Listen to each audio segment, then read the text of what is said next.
அனைவருக்கும் வணக்கம். வீரமும் செல்வமும் கொண்ட மன்னன் கிருஷ்ணதேவராயரின் அரசவையில் பல அறிஞர்களும் வீரர்களும் இருந்தனர். ஆனால் அவர்களில் மிகவும் சிறப்பானவர் மந்திரி அப்பாஜி.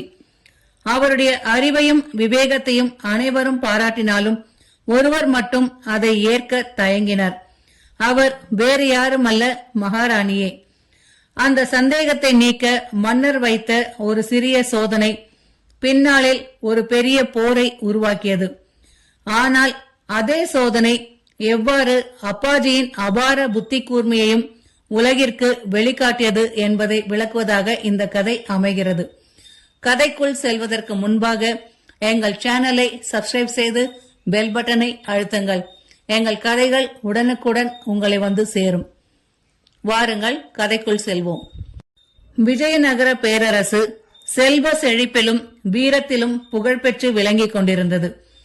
அந்த பேரரசின் மன்னர் கிருஷ்ணதேவராயர் நீதிக்கும் அறிவுக்கும் பெயர் பெற்றவர்.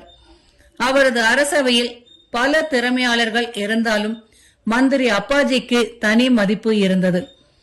எந்த சிக்கலான பிரச்சனையையும் அமைதியாக யோசித்து தீர்வு காணும் திறமை அவருக்கு இருந்தது. ஆனால் மகாராணியின் மனதில் ஒரு குறை இருந்தது. ஒரு நாள் மாலை நேரத்தில் அரண்மனை தோட்டத்தில் மன்னரும் மகாராணியும் நடந்து கொண்டிருந்தனர். அரசே, ஒரு விஷயம் கேட்கலாமா என்றார் மகாராணி. தாராளமாக கேளுங்கள் தேவி என்றார் அரசர். என் தம்பி முகுந்தன் கல்வியிலும் வீரத்திலும் சிறந்தவன்.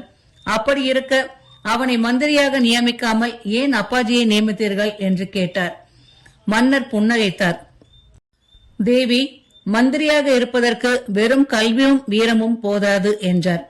அப்படியென்றால் என்று கேட்டார் ராணி. சமயோசித புத்தியும் விவேகமும் வேண்டும் என்றார். அப்படியானால் என் தம்பிக்கு அது இல்லையா என்றார் அரசி. மன்னர் எதுவும் சொல்லாமல் அமைதியாக இருந்தார். மகாராணி தொடர்ந்து வாதிட்டார். ஒரு முறையாவது என் தம்பியின் திறமையை சோதித்து பாருங்கள் என்றார். மன்னர் சிறிது நேரம் யோசித்தார். சரி, நாளையே ஒரு சோதனை வைப்போம் என்றார். மறுநாள் அரசவையில் அப்பாஜியும் முகுந்தனும் அழைக்கப்பட்டனர். அவர்கள் வந்ததும் மன்னன் 2 அழகான மரப்பேழைகளை கொண்டு வர சொன்னார். இந்த 2 பேழைகளில் என்ன இருக்கிறது என்று உங்களுக்கு தெரியாது. ஒவ்வொருவரும் ஒரு பேழை எடுத்து சென்று பக்கத்து நாட்டு மன்னருக்கு பரிசாக கொடுக்க வேண்டும் என்றார். இருவரும் சம்மதித்தனர். முகுந்தன் கலிங்க நாட்டுக்கு புறப்பட்டான். அப்பாஜி கங்க நாட்டை நோக்கி புறப்பட்டார். முகுந்தன் குதிரையில் வேகமாக சென்றான். வழியெங்கும் அவன் மனதில் ஒரு எண்ணமே, இந்த பயணத்தை வெற்றிகரமாக முடித்துவிட்டால் மந்திரி பதவி நிச்சயம் எனக்குத்தான் என்று. சில நாட்கள் கழித்து அவன் கலிங்க நாட்டை அடைந்தான். அரசவையில் கலிங்க மன்னரிடம் பேழையை ஒப்படைத்தான். மன்னர் ஆர்வமாக அதை திறந்தார். அதில் மனித தலைமுடிகளும் சாம்பலும் இருந்தன. மன்னரின் முகம் உடனே மாறியது. இது என்ன அவமதிப்பு என்று கோபமாக கேட்டார். முகுந்தன் சிந்திக்காமல் பதில் சொன்னான். எங்கள் மன்னர் உங்களுக்கு எச்சரிக்கையை அனுப்பியுள்ளார் என்று. எச்சரிக்கையா என்று கேட்டார். ஆம், நீங்கள் எங்கள் மன்னரின் தலைமுடிக்கு சமமானவர். அதை ஏற்காவிட்டால் இந்த சாம்பல் போல ஆகிவிடுவீர்கள் என்று கூறியுள்ளார். அந்த வார்த்தைகளை கேட்டதும் அரசவையே அதிர்ந்தது. கலிங்க மன்னரின் கண்கள் சிவந்தன. என்னை அவமதிக்கிறாரா கிருஷ்ணதேவராயர் என்று வெகுண்டார். முகுந்தன் பெருமையாக நின்றான்.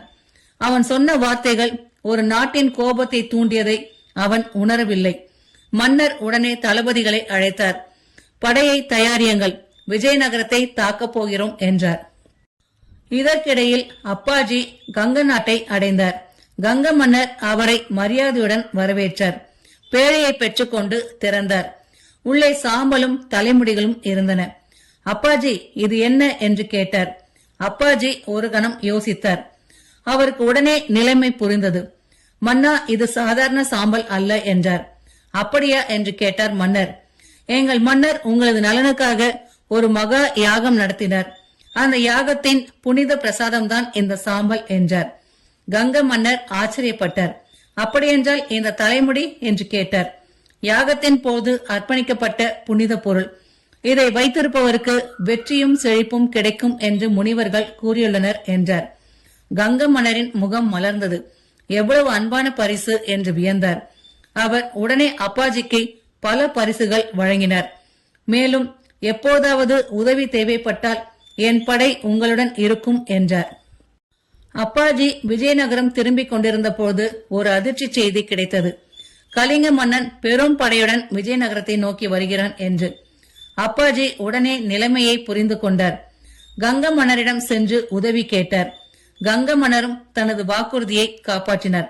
ஆயிரக்கணக்கான வீரர்களை அனுப்பினார். கலிங்க படைகள் விஜயநகர எல்லையை அடைந்தன. போர் தொடங்கியது. முதல் சில மணி நேரங்களில் கலிங்க படைகள் முன்னிலை பெற்றன. அந்த நேரத்தில் கங்க நாட்டு படைகள் வந்து சேர்ந்தன.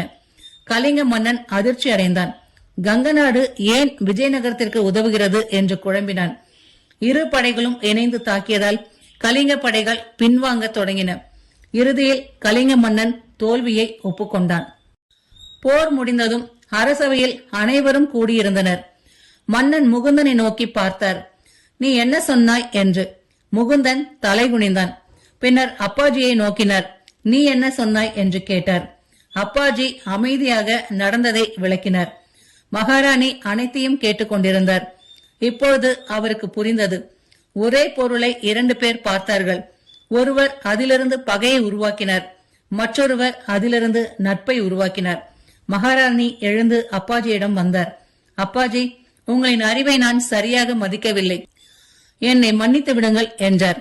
அப்பாஜி பணிவுடன் வணங்கினார். மன்னர் புன்னகைத்தார். தேவி, இப்போது புரிகிறதா?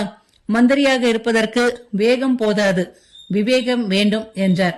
மகாராணி சிரித்தபடி, ஆம் அரசே, இன்று அதை நன்றாக புரிந்து கொண்டேன் என்றார். அரசவையினர் அனைவரும் அப்பாஜியை பாராட்டினர். நண்பர்களே, வாழ்க்கையில் பிரச்சனை வருவது முக்கியமல்ல, அதை பார்க்கும் பார்வைதான் முக்கியம். ஒரே சூழ்நிலையை ஒருவர் சண்டையாக மாற்றலாம், இன்னொருவர் சாதனையாக மாற்றலாம். அறிவு பலரிடம் இருக்கும், ஆனால் அந்த அறிவை சரியான நேரத்தில் சரியாக பயன்படுத்தும் விவேகம் சிலரிடமே இருக்கும். வேகமாக செயல்படுபவனை விட விவேகமாக செயல்படுபவனே வெற்றி பெறுவான். இந்த கதை உங்களுக்கு பிடித்திருந்தால் லைக் செய்து நண்பர்களோடு ஷேர் செய்யுங்கள். மீண்டும் இது போன்ற சுவாரஸ்யமான கதையோடு உங்களை சந்திக்கின்றேன். நன்றி.